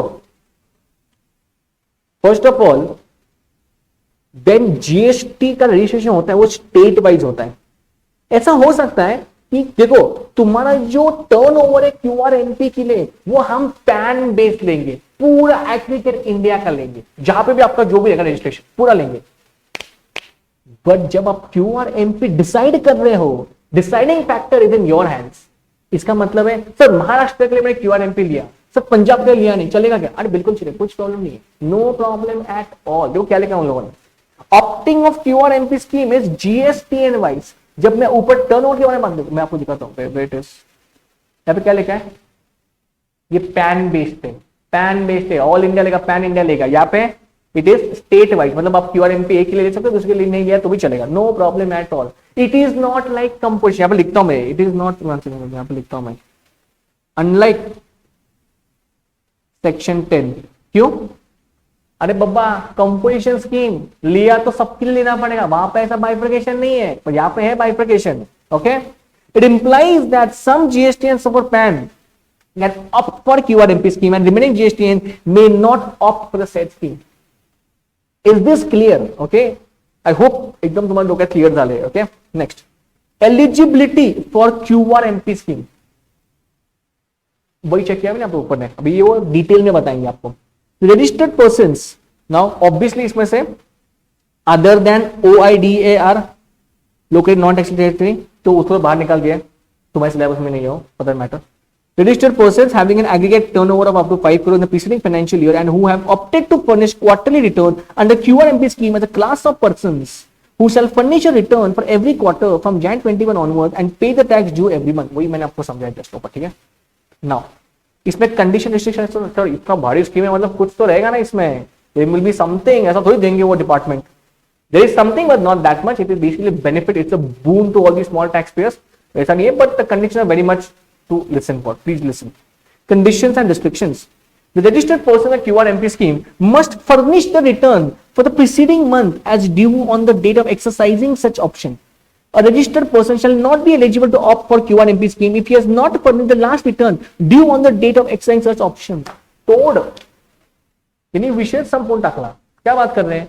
ठीक है, 5 करोड़ के तुम्हारा कम है एग्रीगेट टर्नओवर, तुम आ जाओ QRMP पर. एक चीज ध्यान में रखो, जब तुम QRMP पे आ रहे हो इसका मतलब क्या है, तुम इसके पहले मंथली फाइल करते थे, तो जिस दिन जिस क्वार्टर में तुम एक्सरसाइज कर रहे हो ना, उसका जो पहले वाला है ना, तुम्हारा लास्ट मंथ तक रिटर्न आना चाहिए हमको. तुमने अगर लास्ट रिटर्न फाइल नहीं किया ना, तुम QRMP पे आ नहीं सकते. ये पहला कंडीशन है उनका. नाउ एग्जांपल देखेंगे अपन. If registered person intending to avail of QRMP scheme for the quarter of July to September. और एक बात, जो क्वार्टर है ना वो तुम डिसाइड नहीं करोगे कि हाँ मेरा बिजनेस शुरू हो गया तो अभी यहाँ से मैं क्वार्टर शुरू हो गया. नो नो नो, वो डिसाइड किया उन लोगों ने ऑलरेडी. ओके, नॉर्मल जो डिफॉल्ट क्वार्टर होते हैं वो, तो जुलाई टू सितंबर इस एक्सरसाइज तो इस ऑप्शन 27 जुलाई तक कर सकते हैं, कोई बात नहीं, बिजनेस कर सकते हो. कब ये भी ये आपको बताऊंगा मैं, अभी डेट्स आगे आने वाले. तो the third quarter he must have furnished the return for the month of June which is was due on 22nd और 24th ऑफ जुलाई. क्या बात कर रहे हो आपसे, 22 24 कहां से, नीचे हमने डेट्स बताया ना, तो इसलिए मैंने पहले आपको डेट्स बताया क्या. ओके, 22 और 24 दिन मैंने आपको बताया था. द पॉइंट इज, क्या बात कर रहे हो, तुमको जिस दिन जिस क्वार्टर में जाने का ना, उसका जो पहले वाला है ना, तो मंथली रहेगा ना वो, तो वो आप रिटर्न फाइल करो पहला. वो अगर रिटर्न नहीं आया तो तुमको ब्लॉक नहीं मिला QRMP.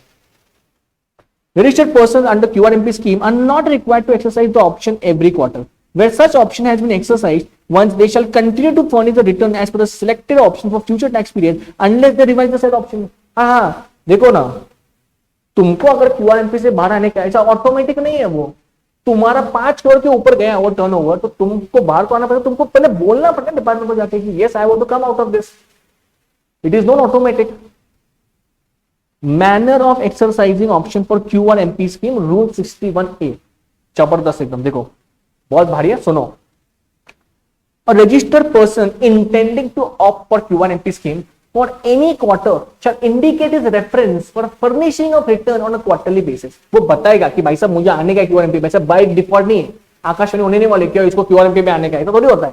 वो बताएगा ना जाके, कब बताएगा, वो लॉजिक है. अभी वो डेट है, अभी वो डिस्कशन कर रहे हैं अपन. His preference for furnishing of return on a quarterly basis. ठीक है. From the first day of the second month of the preceding quarter till the last day of the first month of the quarter for which the option is being exercised. Bouncer ना पैसा लेकर हम लोगों ने एकदम bouncer ही जाएगा वो. तुमने एकदम शांति से पढ़ो. अभी आपको मैं टाइमलाइन ड्रॉ करके दिखाता हूँ, तो आपको समझ में आएगा ना आपको क्या चालू है, क्या चल रहा है विषय बाबा आपला. हाँ ओके सुनो. सो बेसिकली ये जैन फेब मार्च,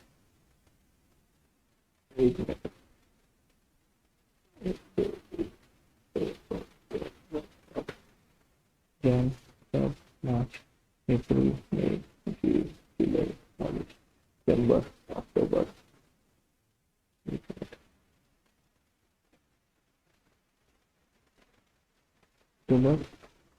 नवंबर और December. Okay now pay attention please. आपका ये एक हो गया, ये एक हो गया, ये एक हो गया और ये एक हो गया. ओके 1 2 3 एंड 4 क्वार्टर हो गया आपने. Now pay attention. आपको अगर Q1MP में आने का है, तुमको कब तक बताना पड़ेगा, कब तक बताना पड़ेगा. तो क्या लिखा देखो यहाँ पे उन लोगों ने, it is the first day of the second month of the preceding quarter. Let us मान के चलो तुमको इस क्वार्टर में आने का है Q1MP में. यहाँ पे लिखता हूं मैं QRMP में आने का है. तो कब तक डेट है, अब कब तक बता सकते हो डिपार्टमेंट को. तो क्या बात किया उन लोगों ने, first day of the second month of the preceding quarter. Preceding quarter ये वाला प्रीसीडिंग क्वार्टर आता है बराबर. अभी इसका सेकेंड मंथ ये है, मतलब तुम यहां से बता सकते हो. कहां तक बता सकते हो, till the last day of the first month of the quarter for with the option being exercised. अपना ये वाला क्वार्टर है अपना, इसका जो ये पहला वाला मंथ है ना, पहला वाला मंथ, इसका लास्ट डे तक, मतलब आपको इतना देर मिलेगा. आप उतने गैप तक, आप उतने गैप तक, क्या ये जो गैप दिख रहा है ना आपको, ये गैप तक आप क्या कर सकते हो, आप जाके बता सकते हो. You can tell that yes I want to come under Q1MP. so उसके बाद नहीं, इसलिए ऊपर एग्जांपल था ना, उसी दिन का था, उसी महीने का डेट था. तो अलाउड है ना भाई, अपन कर सकते हैं. ये लिखा उन लोगों ने. I hope that is clear. यहाँ पे एग्जाम्पल में लिखा है तो ये क्लियर हो जाएगा. क्या लिखा है, a registered person intending to avail of Q1MP scheme for the quarter July to September can exercise this option from 1st May to 31st of July. तो बेसिकली जुलाई टू सितंबर एक क्वार्टर हो गया. उसके पहले कौन सा आता, Jain Feb March April May जून. Okay April मई second month हो गया, तो फर्स्ट में आ गया, और 31st of July. I hope this is clear. ये प्लीज करो, करके जाओ, ये इंपॉर्टेंट है. ओके आगे going forward. However, such option has been exercised once, the said registered person shall continue to furnish the return on a quarterly basis for future tax period unless. तो जब तक उसका Q1MPPS में, तो क्या करेगा वो, कंटिन्यू करेगा ना. जब तक वो करेगा, कब तक आगे लिखा है, he becomes ineligible for this scheme. अगर वो कंडीशन से फॉलो किए नहीं तो वो बाहर आ जाएगा. ये option of furnishing return on monthly basis. वो खुद जाके वॉलंटरी बोला कि मुझे मंथली करने के बास हो गया, अभी ये मैं क्या कर रहा हूं, मैं मंथली करने वाला हूं, कोई बात नहीं, बाहर आ जाओगे. Option of Q1MP scheme to lax भारी है. देखो ऑब्वियसली कब होगा, जब आप 5 करोड़ आपका क्रॉस हो जाएगा. तो in cases where registered person aggregate turnover crosses 5 crore in a quarter financial year, he shall not be eligible for furnishing of return on quarterly basis. He shall opt for furnishing of return on a monthly basis electronically on the common portal for the first month of the quarter succeeding the quarter during which. क्या बात कर रहे हो, जिस दिन वो बाहर आ जाएगा भाई साहब, तुमको from the first month of the quarter. देखो अगर आप क्रॉस कर रहे हो कोई बात नहीं, कोई इमीडिएटली मत करो, तो मैं बाहर आया Q1MP से, ऐसा मत करो, रुको तुम हो उसमें क्वार्टर कंप्लीट करो. वो क्या बात कर रहे हैं, तुम्हारा जब खत्म होगा ना, तो आपका पहला मंथ आएगा, मतलब first month of the quarter succeeding the quarter during which is aggregate turnover exceeds 5 crore. तो फॉर एग्जांपल आपने इसमें टाइमलाइन, तो इस टाइमलाइन में अगर तुम्हारा यहाँ पे क्रॉस हो रहा है, यहाँ पे क्रॉस हो रहा है, तो तुमको ये क्वार्टर खत्म कब हो रहा है, ये क्वार्टर यहाँ पे खत्म हो रहा है, तो आपको ये जो मंथ है इसके पहले आपको क्या करना पड़ेगा, बाहर आना। मतलब यहां से आप क्या करोगे, मंथली फाइल करोगे, यहां से आप मंथली फाइल करोगे। You got that point, you got that point, okay. Same जो टाइम लिमिट उसको था, ये भी सेम टाइम लिमिट है। The facility for opting out of the scheme for quarter will be available from the first day. वही same logic, बाहेर येण्यासाठी पण सेम पोजिशन है, पिछले महीने का जो सेकेंड मंथ है, from the first day of second month to the last day of the first month of the quarter, same thing. अच्छा भाई साहब, अभी यहां पे आ जाओ, सबसे इंपॉर्टेंट है, सबसे, and this is actually a very good point है, this is actually a very good point, this is actually a very good point. अभी क्या पॉइंट देखो, IFF, इनवॉइस फर्निशिंग फैसिलिटी। पहले मैं आपको क्या करता हूं, इसका मैं आपको हिस्ट्री बताता हूं, what exactly is the history, and then we go forward, okay, then we go forward. Now pay attention. अभी इन लोगों ने QRMP में, इन लोगों ने QRMP में क्या कहा है, QRMP में इन लोगों ने ये बोला कि भाई साहब तुम क्या कर सकते हो, क्वार्टरली कर सकते हो। दिस इज डन, कंफर्म हो गया ये अभी बात। प्रॉब्लम ये हो रहा है, तुम जरा इंडस्ट्री के बारे में सोचो, प्रैक्टिकल बारे में सोचो। Now remember one thing, this is the supplier, this is the recipient, okay. Now the problem ये होने वाला इसमें, अभी इसका GSTR3 भी कब जाएगा मुझे बताओ, क्वार्टरली जाएगा। इस भाई साहब ने तो पैसा अभी पे किया ना, उसने पैसा अभी पे किया है, बट उसको मिलेगा कब क्रेडिट, जो वो रिटर्न फाइल करेगा, म्हणजे 3 महीने तो तसंच बसणार। समझ में आ रहा है क्या? अरे वो जब रिटर्न फाइल करेगा तो वो क्या बोलेगा, मैं 3 महीने की बात करने वाला हूं, तूने अभी मुझे पैसा दिया रहेगा, बट ये क्रेडिट कब मिलेगा, जब रिटर्न फाइल करेगा। तो रेसिपिएंट क्या बोलेगा, अरे बाबा देख भाई, मैंने पैसा अभी दिया, मुझे अभी की अभी क्रेडिट चाहिए। तो कुछ वो समझ में आ रहा है क्या, गवर्नमेंट ने वो क्वार्टरली तो कर दिए, तो प्रॉब्लम ये हो रहा है कि जो सामने वाला वो पैसा मांगेगा ना, उसने पैसा उसके जेब में से पैसा दिया है, तो उसको तो दिखना मांगता ना, ITC ऐप में होना चाहिए उसको। तो उन लोगों ने और एक कंसेप्ट लेके आया, and that is invoice furnishing facility, IFF। Now what is this? IFF में आप क्या कर देते हो, जो भी मांग रहे, कंपल्सरी नहीं है, जो भी मांग रहे हैं उसको अपन क्या करेंगे, उसको अपन इनवॉइस फर्निशिंग फैसिलिटी के माध्यम से उसको दे देंगे कि बाबा ठीक है तू ले ले, सब ले ले क्या, नहीं, उसके लिए भी लिमिट है। ऐसा ना हो कि तुम उसको 2-2 करोड़ बांट रहे हो, ये लो हमारे पास है, ये लो ऑप्शन, नो। तो उन्होंने 50 लाख का टिकट डाला है, अभी देखेंगे उसके बारे में क्या, ठीक है, पे attention please. Now the point is ये पॉइंट पढ़ो, okay. The taxpayer using IFF this facility can upload the invoice, जिसको भी चाहिए देखो बांट के सिर्फ घूमने का नहीं है, जो मांग रहा है उसको दो, up to a cumulative value of ₹50 lakh, cumulative is the word, in each of the first 2 months of the quarter. Why 2 months? अरे बाबा तीसरे मंथ में तुम्हारा रिटर्न तो अपलोड करने वालों, वैसे भी उसको मिलने ही वाला है तीसरे मंथ में, तो पहले 2 महीने का सवाल है ना, 2 महीने में वो बैठना नहीं है चैन से, बोला मुझे अभी क्या अभी चाहिए, तो ठीक है ले लेना। 50 लाख का क्यूमुलेटिव, देखो तुमने एक को 20 दिया, दूसरे को 30 दिया, ऐसा एक एक बंदे का 50 लाख नहीं है, तुम्हारा क्यूमुलेटिव 50 लाख है वो। इसका मतलब क्या हुआ, 1 करोड़, 2 मंथ हो गया ना, ईच हो गया ना, तो 1 करोड़ का हो गया। समझ में आ रहा है क्या, 50 लाख ईच, तुम उतना क्या कर रहे हो, दे सकते हो, कौन से माध्यम से, इनवॉइस फर्निशिंग फैसिलिटी के माध्यम से। तो QRMP और IFF दिमाग में रखो, QRMP आया इसलिए IFF भी आया, बिकॉज 2 महीने में वो खाली बैठेगा ना रेसिपिएंट, जेब में से पैसा गया उसके, तो इनके इसके माध्यम से तुम उसको क्या कर सकते हो, दे सकते हो ITC फाइल कब करने का। The invoices are to be furnished in IFF between the first day of the succeeding month till the 13th day.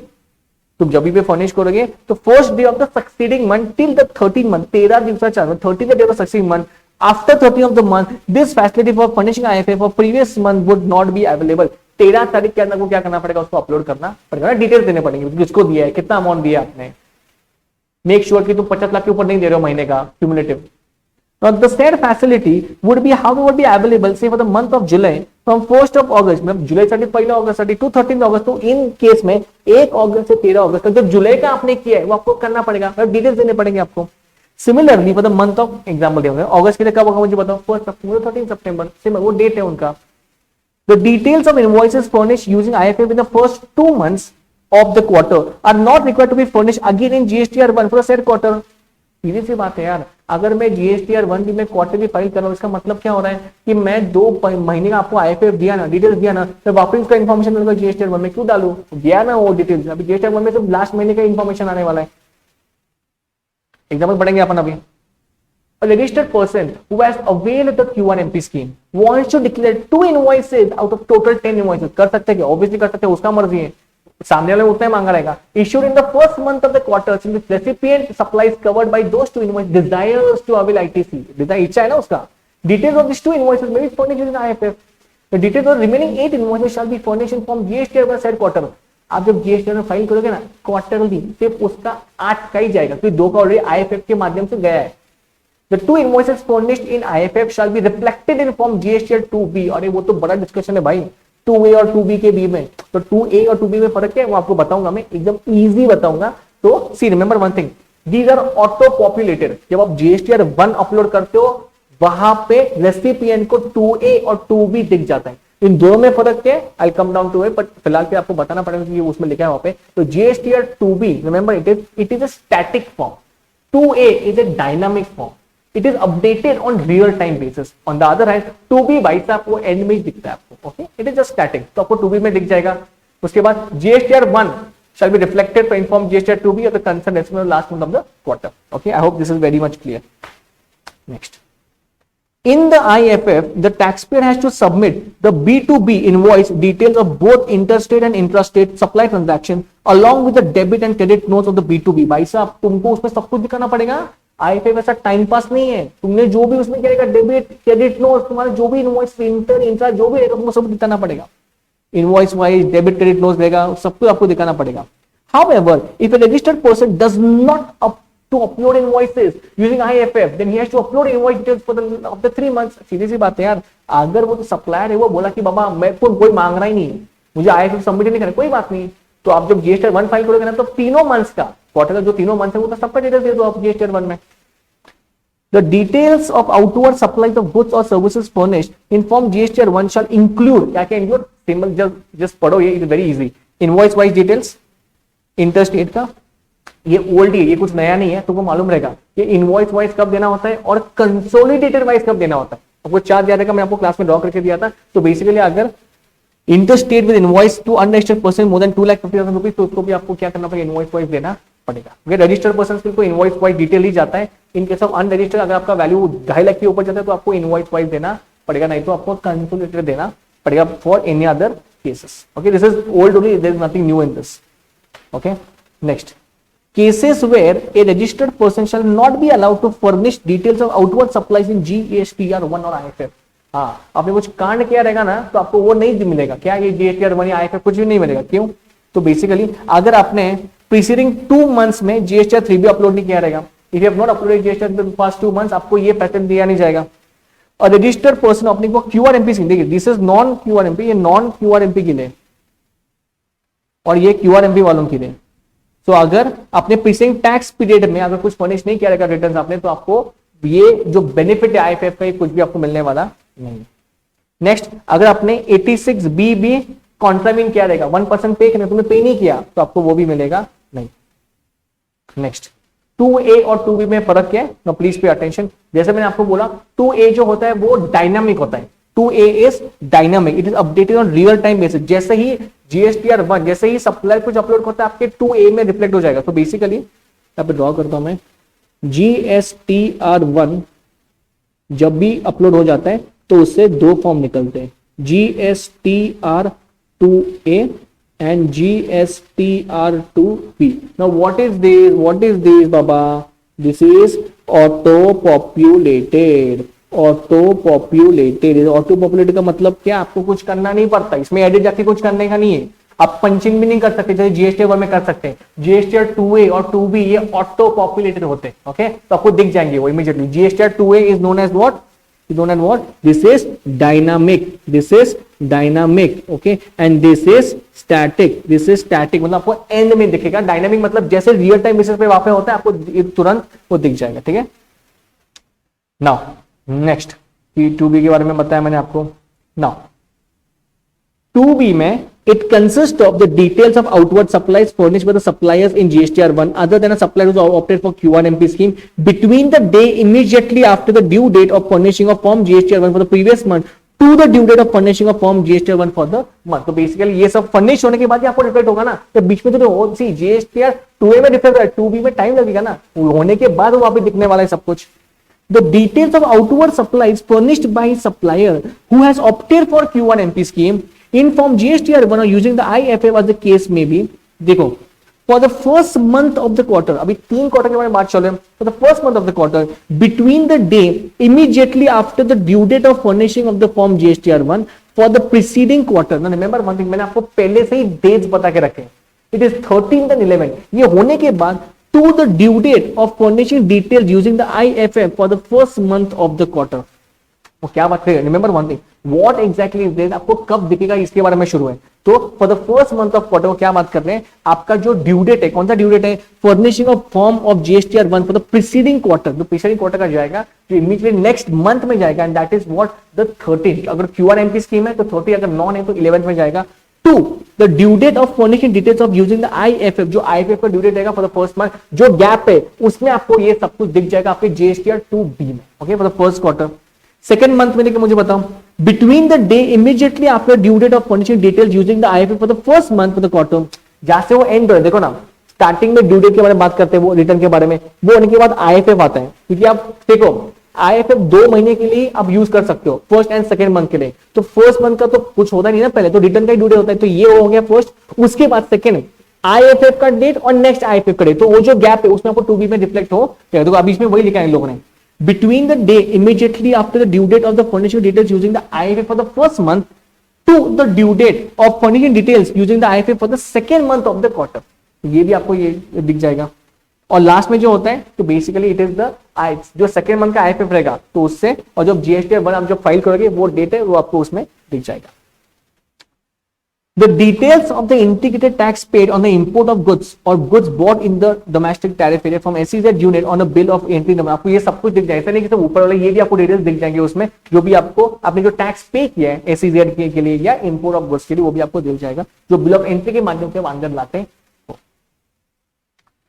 Next, import the data for pay which are received within 13 of the succeeding month. Okay, now in case of monthly form GSTR1 the cut off date is 00 hours. मतलब basically वो क्या बात कर रहे हैं इसमें, 12 hours के बारे में बात कर रहे हैं. On 12th of the relevant month to 23:15, मतलब बेसिकली 12 आवर्स काउंट कर रहे हैं वो. Okay, on the 11th of the succeeding month. जब अपन काउंटिंग करते हैं तो कैसे काउंट करते हैं, सो सी 12 ऑफ द रिलेवेंट मंथ का मतलब क्या है, एक तो आप क्या करो, जब नया दिन होता है, मतलब फॉर एग्जांपल जब सुबह के मतलब 12 जब बजते हैं, सॉरी 12 AM जब होता है, उस टाइम से नेक्स्ट टाइम तक जाओ, 23:59 तक जाओ. Those are the dates of the succeeding month, whereas for the quarterly form GSTR5 and GSTR6 the cutoff date is 00 hours on the 14th day of the relevant month to 20:59 on the 13th day of the succeeding month. ये date कहां से उतारे हैं, वो जो मैंने आपको नीचे करवाए थे वही सेम डेट है वो. ठीक है, नाउ एग्जांपल देखो, if A supplier opting for Q1MP scheme files an invoice dated 15th July, on 13th August it will get reflected on GSTR2B of July generated on 14th August. The document filed on 14th August, the document will be reflected कब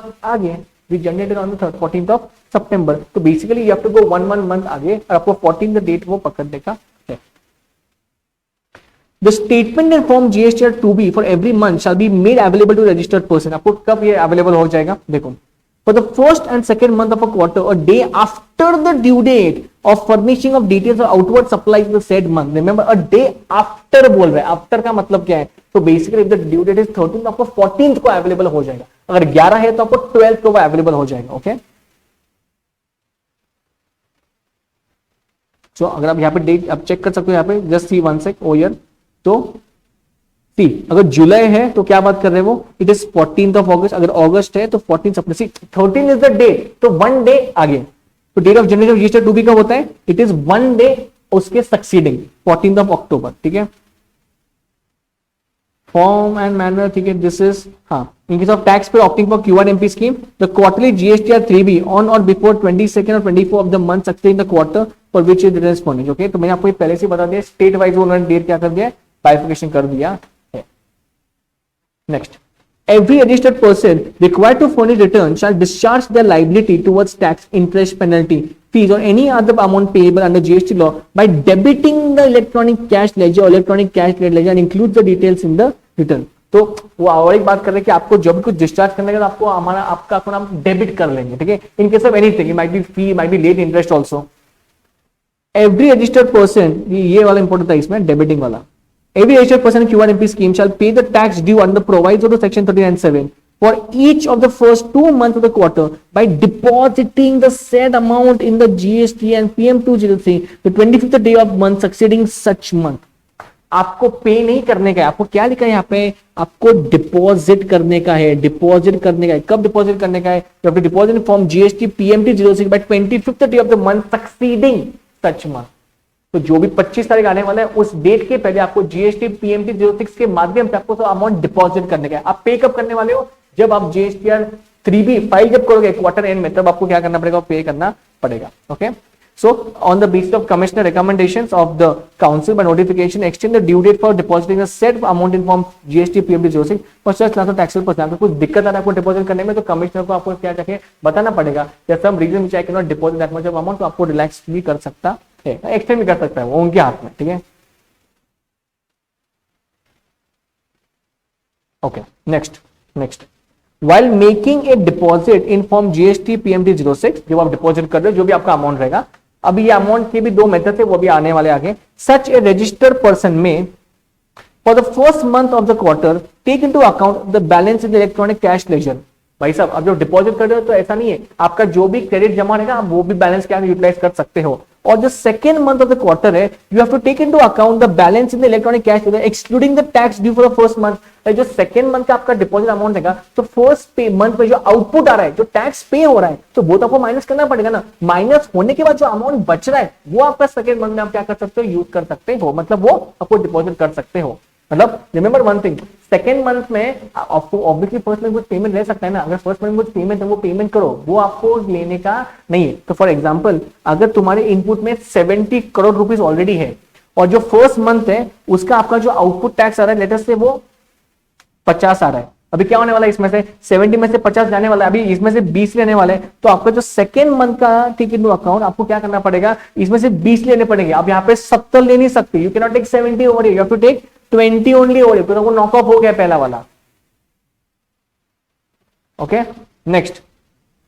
At the time of filing a return for the said quarter in form GSTR 3B, the amount deposited by the registered person in the first 2 months of the quarter shall be debited. Obviously debit किया जाएगा. This amount is debited solely for the purpose of offsetting the amount. Offsetting का मतलब knock off होता है. The liability furnished in that quarter's form in GSTR 3B, जो भी आपका amount रहेगा 3B में, जो फाइनल पेमेंट आएगा वो क्या गया, नॉक ऑफ किया जाएगा, जो भी आपका इनपुट टैक्स बचा है. Okay, next. Monthly payment of tax आपको कब करना पड़ता है ये, तो basically it is the 25th day of the month succeeding set. आपको पहले से मैंने बताया 25 तारीख के बाद आपको क्या करना है, जीएसटी पीएमटी 06 के माध्यम से डिपॉजिट करना पड़ेगा. ठीक है. नाउ इसमें आपके दो मेथड्स है, आपके स्क्रीन के सामने है. One is fix sum method and self assessment method. मैं वापस बोल रही हूं, कौन से मेथड है, आप जो डिपॉजिट करने वाले हो ना जीएसटी पीएमटी 06 में 25 तारीख के अंदर, तो उसके जो अपना जो अमाउंट निकल गया जो आपको डिपॉजिट करने का है, उसके दो माध्यम है, fix sum method, self assessment method. भाई क्या है वो करेंगे.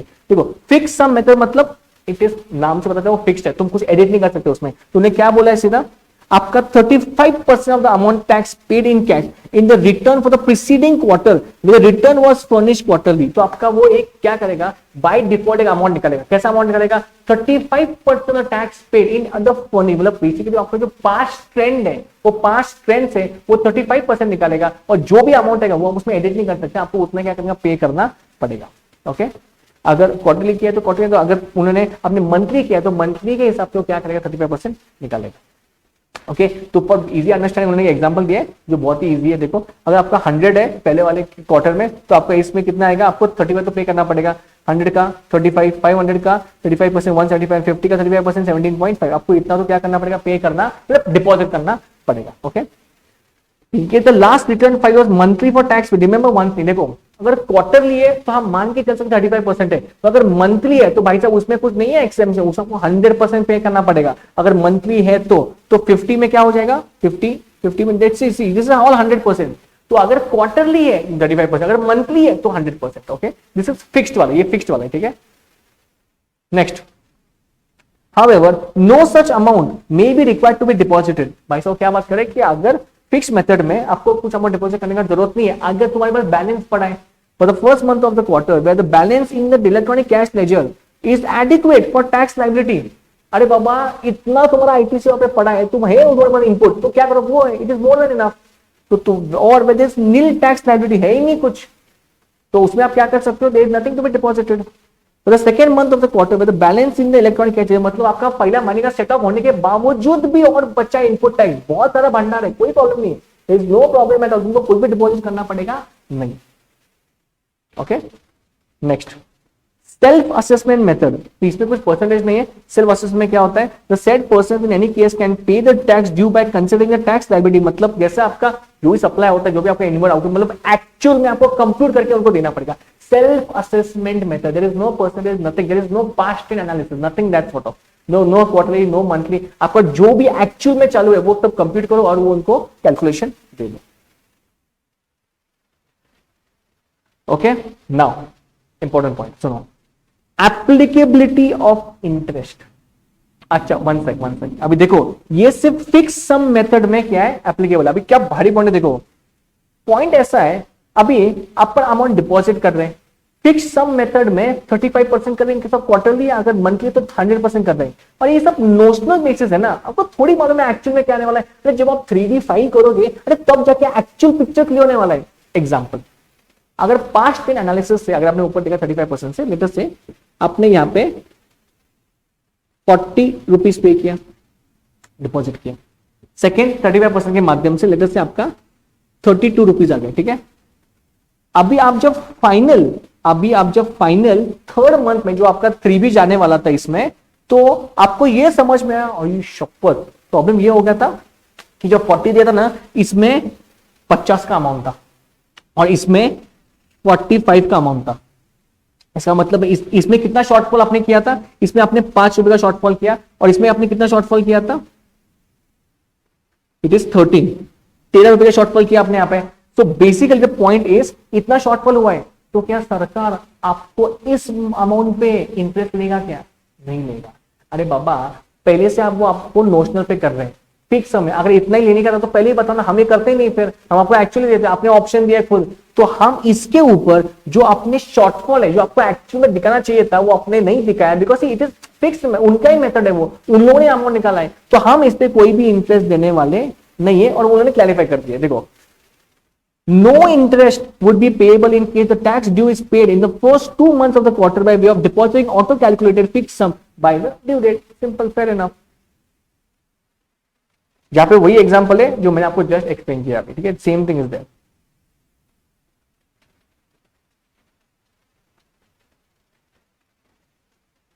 लेट फी वगैरह भी कुछ नहीं, there is no late fee and all that. Applicable late fee, see late fee is applicable for delay in furnishing of return details of outward supply as per provision section 47. As per Q1 MP scheme, the requirement to furnish return under proviso section 39(1) is quarterly. Accordingly, the late fee would be the applicable for delay in furnishing of the said quarterly return for the outward supply. It is clarified that no late fee is applicable for the delay in payment of tax in first 2 months of the quarter.